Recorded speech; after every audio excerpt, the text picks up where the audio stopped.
When faced with a high contrast scene like this one, it can be a real challenge, almost impossible in fact, to capture detail throughout the entire tonal range. Here you've got detail blown out in the highlights, there's some mid-tone detail visible, but we're losing some of the darker shadows. You could change the exposure to try and bring out more of the shadow mid-tone detail, but then you blow the highlights even more, or you could try underexposing to capture more highlight detail, but you end up losing shadow and mid-tone detail. So it's a real compromise when taking a shot conventionally. But what you can do is take all of the separate exposures. Here's one that shows detail in the brightest highlights. Here's another extreme one that shows detail in the darkest shadows, and you can blend all of those together to create a shot with a high dynamic range, an HDR shot that has detail in the darkest shadows and the midtones and the brightest highlights at the same time. And as a bonus, the HDR process gives you these surreal colors. It makes the image look like an illustration. Let's compare it to one of the originals, and you can see the colors are much more stylized and dramatic, and you've got that high dynamic range as well. And we're going to use Merge to HDR Pro, which is a revamp command in Photoshop CS5. There was an earlier version in CS4, but it didn't have the Pro at the end, and it didn't have a lot of the tools that we do need to create this stunning illustration style image. If you click up here on the bridge icon, you can then go to Adobe Bridge and browse to the source files in their folder, and then what we can do is have a quick word about how we shot these first of all, so you can do this yourself. Basically, we set the camera to manual, set an aperture to around f14 so we could get detail in the foreground and the background without a shallow depth of field, and then we changed the shutter speed to change the amount of light that was getting into the camera. Alternatively, you could try auto bracketing, and that would create 3 separately exposed shots with different tonal detail, and that's another way to quickly generate your source files. Once you've got them, click and then shift click to select them all. There you can see the range, and then what we can do is pop up to Tools, go to Photoshop and choose Merge to HDR Pro, and what that's going to do is it's going to take all of those shots, put them into a single Photoshop document, and then enable us to use the HDR Pro command to adjust the colors and the tones to make the shot perfect. So we're going to try and end up with a result that looks very similar to this finished picture here. And after a fair bit of thinking, Photoshop will open the Merge to HDR Pro command, and you'll see its version of the combined shot. Here we have some detail in the highlights there and some shadow and mid-tone detail, but it's very gloomy and there's a lot of problems with it. The color's pretty poor. The first thing we're going to do is click here just to zoom in and see the actual pixels, and that gives you a better idea. You can hold the spacebar down to get the hand tool and zoom around, and so it's very murky. We've got problems with the contrast, and the colors aren't very good either. We've also got ghosts. Here you can see there's a little bit of a flicker or a bit of a blur, and there's also a little blur behind here, and that's because there are people in some of the source files. Let me just quickly jump back to Bridge again, and if we have a look at some of the pictures, let's just zoom in. There's the blur there, and we've also got a chap in this shot here as well, shot number 2, just walking past. So by combining all the shots together, we're creating ghosts. But we can do some ghost busting thanks to the Remove Ghosts option. If you click here, first of all, then you need to find a shot that doesn't have a person in it. This one here should be clear. And watch this section here. Once it combines that area from the clean shot, it should get rid of the unwanted ghosts. There's a blur here, a blur here. It's having a bit of a think, and in a short while, those should disappear. It's still having a think. You can see this progress bar here. So it's doing a lot of work to combine the shots together, and with a bit of luck, these should disappear. There you go. Now we have a ghost-free zone. And the shot that we used to get rid of the ghosts is now highlighted in green, so we can tell that that's our reference image. I've just gone to fit in view to see the shot as a whole, so you can see the tonal problems that we've got. And what I'm going to do is pop up to Edge Glow. Another word for Edge Glow is halo, and that is because if you drag these to the far right, you may notice that as well as blowing out the highlights, you'll also run the risk of getting haloed edges around contrasting details. It won't be so noticeable in this particular shot, but it is worth bearing in mind that halos are a typical artifact that you can get from HDR composites. So this shot here is certainly blowing out these brighter areas here. I'm going to use a much more subtle radius of around about 163. I just went over the top there just to give you a clue as to what can go wrong if you go too high.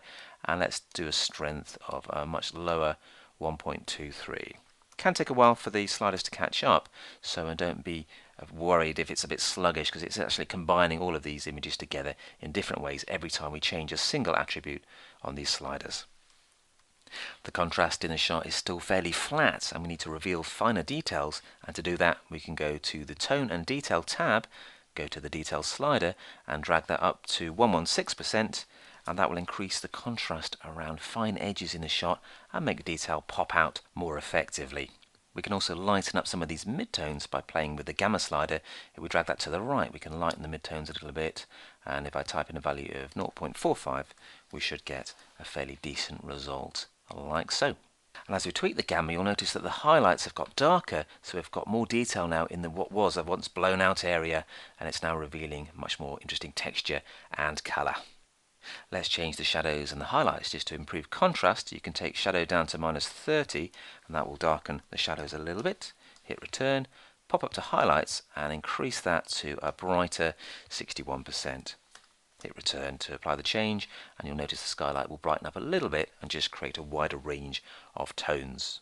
And HDR images tend to have very vibrant and almost surreal looking colours. To increase that, you can go to Vibrance, type in 77%, and that will give you a brighter and more striking range of colours, especially up here and on the book as well. So there's our composite image, and it's much more striking than any of the individual source images used to create it. We can see tonal details in the highlights and in the shadows as well. Also, the colours are quite striking, but the overall shot's contrast could still be improved. The colours are a little bit muddy, and that's a typical property of an HDR image. So what we're going to do is click OK to apply the change, or hit return, and then we can work in the image in Photoshop itself using adjustment layers just to tweak colours and tones to make it stand out more effectively. So hit return to apply the change and off we go.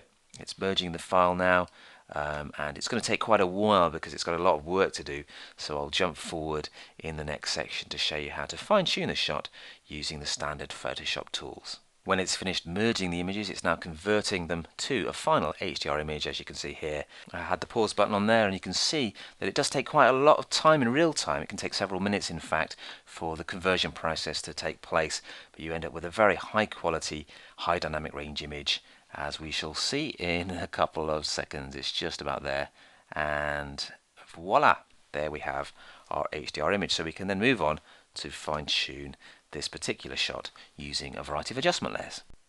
This yellow fluorescent light is casting a bit of a ghoulish yellow tint onto the wall here, so what we can do is take that down a little bit using adjustment layers. Go to Window Layers to get the Layers palette open, and then click at the bottom of it, like so, to choose Color Balance. You can then target the midtones and the highlights, because that's where the problem really lies, by clicking in these boxes here. So midtones to start with, let's take the edge off that yellow by reducing the yellow strength, pushing it up towards the blue, and a +10 value should do the trick. Do the same with the highlights. Drag to the right till it goes to 10, and then you'll notice that the yellow isn't so dominant or overpowering. If I turn this on and off, you'll see the difference. There's the before, it's a bit yellowish. There's the after, we've cooled it down a wee bit. It would be quite cool to make this book stand out even more by boosting the colour on the reds, but it is a little bit already oversaturated in general in the rest of the shot, so we don't want to make the other colours too strong or they won't print out very well.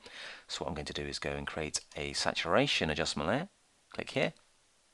I can then target the reds by going down to the red slider and then popping the saturation slider for the reds up, and you can see that the book is now more vibrant. So if I take that up to around about 38 or so, that will then tweak the book without changing the colours in the blues and the greens and the yellows too much. So there we have an improved saturation. Turn that on and off to see the before and the after, and it's really just changing the book.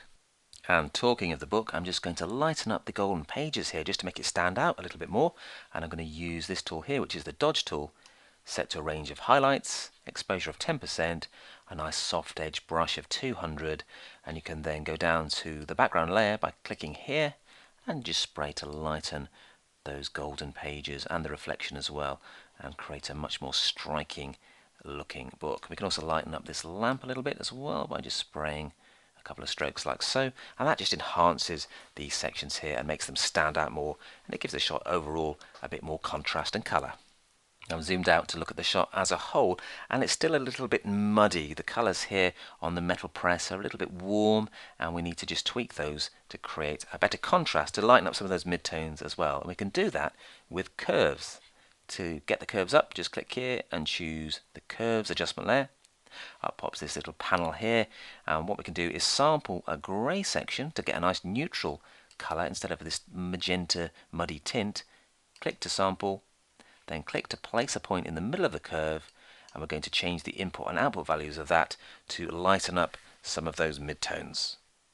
So once you've placed the curve control point, let's type in a new output value of 154 and an input value of 125. And what we're doing is we're taking the midtones that we sampled with the value of 125 and we're lightening them up, we're pushing them up. You can see the curve is kind of stretching in the middle there, and we're lightening the midtones. There's a before, there's an after. Place another point around about here. Don't worry about the values too much, because what we can do is then type in a new output of 74, a new input of 60, and that will then lighten up that sampled area there, and we've got a much better range of contrast there. Let me just show you the before, a bit muddy. Let's show you the after there now. We've tweaked the sampled area just to lighten those midtones. So we've tweaked the contrast, but the colour is still a little bit warm. There's a bit of a magenta tint to the press here. Let me just zoom in for a look at that. So we can go back to existing adjustment layers, go to colour balance, go to midtones, and this time with the magenta slider, let's drag that to the right to reduce that magenta and create something around about +8 or so. That just gives you a cooler, more natural looking metal press. We can also tweak the mid-tone contrast a little bit more just to fine-tune things by targeting the background layer. Just click and drag like so. Then pop up to Image, go to Adjustments and choose Shadows Highlights from down here. Now it will default to 35 for the shadows, take that to 0. We don't want to mess with the darkest shadows, but we do want to go down to mid-tone contrast and just pop that up to a very gentle +16, and that gives you a little bit more contrast. In the midtones, as you'll see, if you tick preview, there's the before, there's the after. It just darkens things down a wee bit and helps improve the tonal range. So that's a subtle change, but click OK to apply it. And as a finishing touch, we're going to tweak the darkest shadows just to create a wider range of shadows, midtones and highlights. I'm going to do that with levels. Go down to here. Here's our levels adjustment layer, and you can see that the darkest shadows are going to be made even darker if I drag this to the right to around about 9. If I turn that on and off, you can see the before and after. So we now have a wider contrast range. Let me control minus to zoom out, and you can see the entire shot more clearly. And you could also fine-tune things by taking down some of that color vibrance. It might be a little bit too oversaturated if you're going to print it, so you could pop down to create a new adjustment layer, go to vibrance, and just take that down a wee bit to around about -16 or so, just to take the edge of some of those more garish colors. Hit tab to get rid of the floating windows, and there's our finished HDR composite image.